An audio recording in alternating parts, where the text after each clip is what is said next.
hablamos, cuando hablamos de superpoblación, no solo tenemos que pensar a la problemática humana, sino también, ¿se acuerdan de la noticia que dieron de Buenos Aires, de los carpinchos, que habían aumentado muchos? ¿La vieron? ¿No?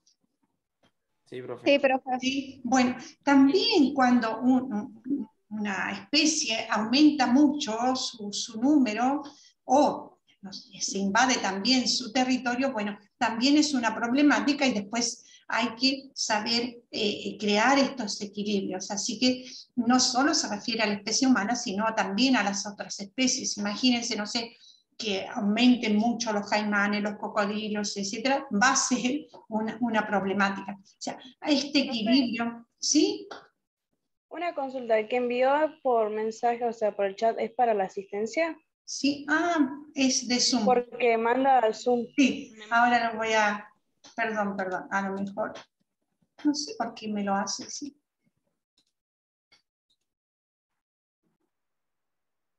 Eso.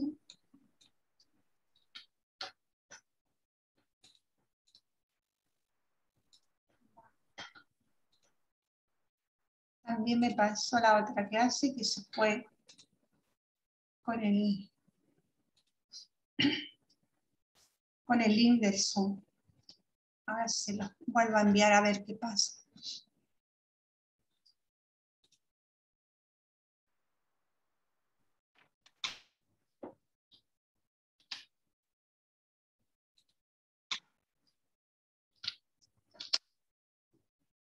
Otra vez me apareció el mismo. Qué raro. Sí, profe, aparece el mismo. Sí, sí.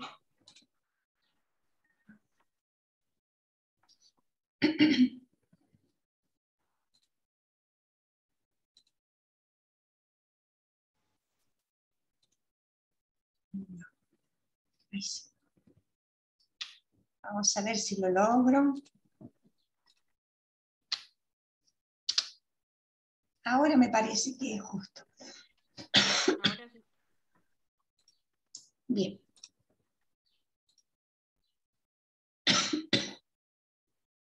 Entonces, bueno, como les decía, esta superpoblación también se puede referir a los animales, ¿no? o a la biodiversidad. A veces estas grandes migraciones también se producen porque nosotros gastamos los recursos de donde estamos, por ejemplo, no hay más agua, no hay más vegetación. Y esto, perdón,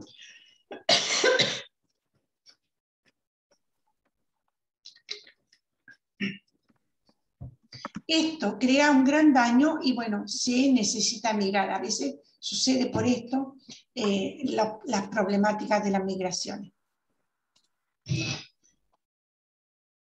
Bueno, vamos a ver si podemos escuchar esto.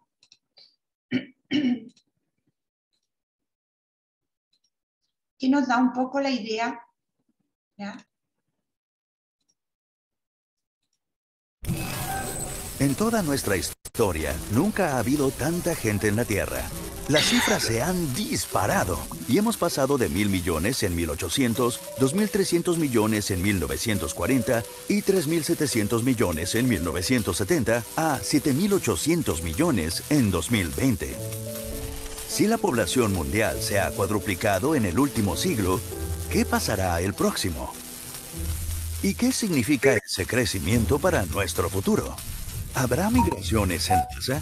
¿Continentes cubiertos de suburbios superpoblados en megaciudades? ¿Enfermedades y contaminación? ¿Caos y violencia por la energía, el agua y la comida? ¿Y una humanidad pendiente solo de sobrevivir? ¿El crecimiento de la población destruirá nuestro estilo de vida? ¿O se trata de un pronóstico tremendista sin base alguna? Bien. ¿Pudieron escuchar? Sí, profe. Sí. Bien. ¿Qué les parece? ¿Tienen razón? ¿O solo es algo extremo? Para mí tiene razón.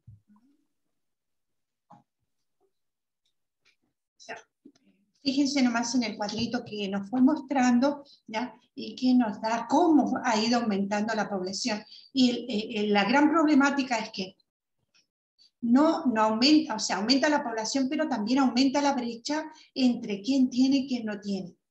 Esto también es un problema.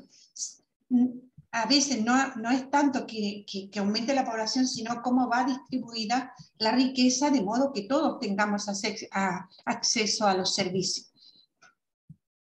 Bien, vamos a seguir con... Profe, ¿puedo volver a mandar el link? Sí,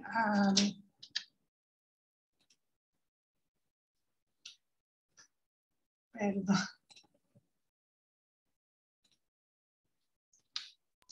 No, yo porque se me salió recién el Zoom, porque cuando toqué me mandó un Zoom y cerré este. Entonces Sí, me tuve que volver a meter y no me aparecen los... Ahí lo volví a enviar, chicos. Bueno. La geografía de la población, ¿ya? Esto, cómo está formada la población, ya decíamos la cantidad de personas que hay, ¿no? Y esto nos da, que estudia esta geografía humana, los patrones, las estructuras espaciales de los diferentes fenómenos, ¿no?, demográficos de la población. O sea, la distribución espacial es geográfica de los seres humanos.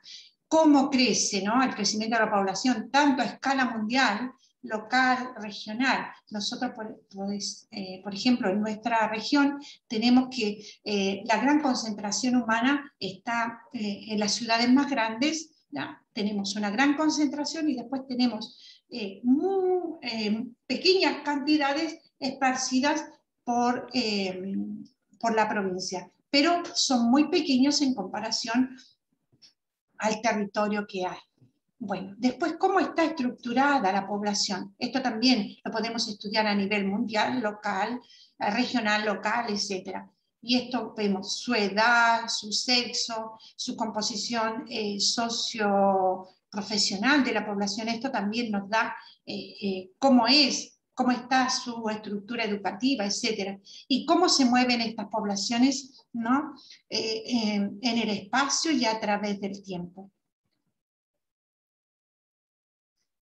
Este crecimiento poblacional, que lo llamamos crecimiento demográfico, representa los cambios ya que van sufriendo las poblaciones en un plazo determinado. O sea, hay algunas medidas, no sé, podemos decir en una década, en 2 décadas, ¿no? Vamos viendo cómo esto va variando, ¿ya? Y los cambios que sufren, las variaciones que sufren también las personas, porque podemos decir, no sé, en el siglo pasado éramos muy diferentes, supongamos en estatura, y en este siglo la estatura de la población, supongamos la población argentina, ha ido cambiando. ¿Por qué? Porque la alimentación también se ha ido modificando.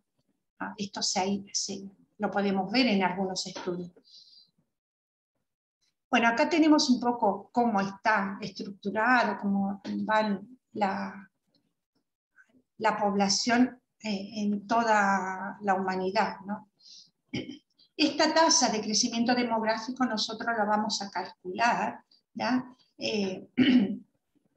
con la población al final y la población del principio. Supongamos en una década vamos a calcular, vamos a poner la población que es hoy, que estamos estudiando, y vamos a buscar qué población había el 2010, ¿ya?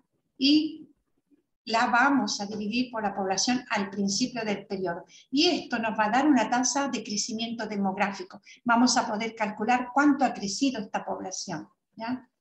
También otra manera común de expresar el crecimiento demográfico es así, una razón de crecimiento. La tasa de crecimiento, o sea, ese resultado que nosotros sacamos por este porcentaje.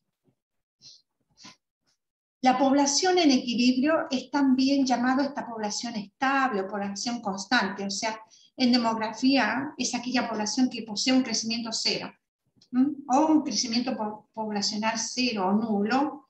Es aquella que al menos durante 2 tiempos o momentos distintos ¿no? La diferencia neta entre los nacimientos y las migraciones y las muertes es 0. Ahí decimos que la población está en equilibrio. Esto lo vamos a entender cuando veamos algunas de las pirámides que nos muestran cuál es una población en equilibrio, cuál es una población en crecimiento. Bien. Vamos a ver si podemos escuchar este. En la década de 1960, la tasa de crecimiento alcanzó una cifra récord que provocó profecías apocalípticas. Los pobres procrearían sin medida y se apoderarían del mundo desarrollado. Y así nació la leyenda de la sobrepoblación. Pero resulta que las tasas de natalidad alta y las explosiones demográficas no son características permanentes de algunas culturas o países, sino más bien parte de un proceso de 4 etapas por el que atraviesa todo el mundo, la transición demográfica. La mayoría de los países desarrollados ya la han pasado, mientras que otros países lo hacen en este momento. Volvamos al siglo XVIII, cuando todo el mundo, incluida Europa, estaba en la primera etapa de la transición demográfica. Para los estándares actuales, Europa estaba mucho peor que una región en desarrollo y soportaba malas condiciones higiénicas, alimentarias y médicas. Nacía mucha gente, pero muchos morían igual de rápido, así que la población apenas crecía. Las mujeres tenían entre 4 y 6 hijos, pero solo 2 de ellos llegaban a adultos. Después, en el Reino Unido, se produjo la Revolución Industrial, y con ella el mayor cambio en las condiciones de vida desde la Revolución Agrícola. Las personas pasaron de campesinos a trabajadores. Los productos manufacturados se fabricaban en masa y eran asequibles. Las ciencias florecieron y lograron avances en el transporte, las comunicaciones y la medicina. El papel de la mujer en la sociedad cambió y se crearon las condiciones para su emancipación. Lentamente, además de formarse una clase media, el progreso económico aumentó los estándares de vida y atención sanitaria de los trabajadores pobres. Y comenzó la segunda etapa de la transición. Con una alimentación, higiene y medicina mejores, la gente ya no se moría a cada rato, especialmente cuando eran muy jóvenes. El resultado fue una explosión demográfica con la que el Reino Unido dobló su población entre 1750 y 1850. El motivo principal por el que las familias tenían muchos hijos era que pocos sobrevivían normalmente. Una vez que eso cambió, se inició la tercera etapa de la transición. Se dejaron de concebir tantos bebés y el crecimiento demográfico se ralentizó. Al final llegó el equilibrio. Morían menos personas y nacían menos niños, de modo que las tasas de mortalidad y nacimiento se estabilizaron. El Reino Unido había alcanzado la cuarta etapa de la transición demográfica. Esto también sucedió en otros lugares y cada vez más países recorrieron las 4 etapas. Primera, muchos nacimientos y muertes por las malas condiciones de vida. Segunda, mejores condiciones de vida que llevan a menos muertes y explosión demográfica. Tercera, menos muertes que se traducen en menos nacimientos y fin del crecimiento demográfico. Pero, si las tasas de nacimiento han caído tanto, ¿por qué la población sigue creciendo tan deprisa? Bueno, los niños nacidos en la explosión demográfica de los 70 y 80 ahora se están convirtiendo en padres y por ello se ha producido un importante pico de población. Pero como media tienen muchos menos hijos que sus padres. Hoy la media es de 2,5, cuando hace 40 años era de 5. Así, a medida que esta generación se haga mayor y la fertilidad caiga más, la tasa de crecimiento demográfico seguirá ralentizándose. Es algo que se cumple en todos los países. En Occidente se tiende a subestimar el progreso en otras regiones del mundo, pero lo cierto es que en la mayoría ya se ha alcanzado la cuarta etapa. Fijémonos en Bangladesh. En 1971, las mujeres tenían una media de 7 hijos, aunque el 25% moría antes de cumplir los 5. En 2015 la tasa de mortalidad había bajado hasta el 3,8% y las mujeres solo tenían 2,2 hijos como media. Es la regla, no una excepción. Occidente no es especial, solo empezó antes. A los países desarrollados les ha costado unos 80 años reducir la fertilidad de más de 6 hijos a menos de 3. Otros lo están consiguiendo rápidamente. Malasia y Sudáfrica en 34 años, Bangladesh en 20, Irán en solo 10. Todos estos países que han superado la transición no han tenido que empezar de cero y cuanto más apoyo reciben, antes lo consiguen. Por eso son importantes los programas para reducir la mortalidad infantil o ayudar al desarrollo de las naciones pobres. No importa la motivación, ya se sueñe con un mundo en el que todos seamos libres y ricos o se quiera evitar las avalanchas de refugiados, la simple realidad es que a todos nos beneficia personalmente que la gente viva bien en todas las partes del planeta. Y lo estamos consiguiendo. El porcentaje de personas extremadamente pobres nunca ha sido tan bajo como hoy. Por eso el futuro del crecimiento de la población mundial en realidad no es una profecía apocalíptica, sino una promesa. El crecimiento de la población terminará. La ONU prevé que nunca alcancemos los 12.000 millones de habitantes. Y a medida que aumente el nivel de desarrollo del mundo, el número de personas con más educación se multiplicará por 10. Y los países que solían estar necesitados ayudarán a avanzar en el desarrollo. Más personas significa más individuos para poder avanzar como especie.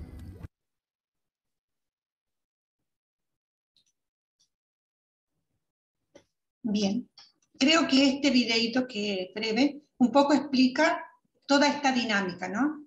Así que yo les voy a dejar los links, igual les voy a poner el PDF de las diapositivas, vayan leyéndolo, también tienen el apunte, de modo que para la próxima clase, si hay dudas y cosas, igual lo vamos a ir viendo juntos, puedan hacer preguntas, así para que quede más claro. Vayan haciendo los ejercicios, chicos, se los recomiendo, porque después que no se encuentren con sorpresa que no entiendo.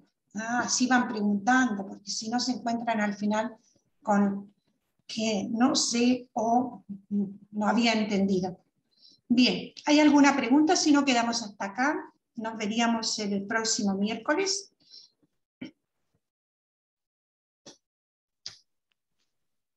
No hay preguntas. Todo claro. No, profe. Bien, bueno, esperemos que sea así. Bueno, chicos, recuerden que ustedes en clase tienen que tener su cámara. Después no se encuentren con la sorpresa de que, ay, tengo faltas. Bueno, los saludo. Que estén bien. Buen resto de semana. Chao, chao.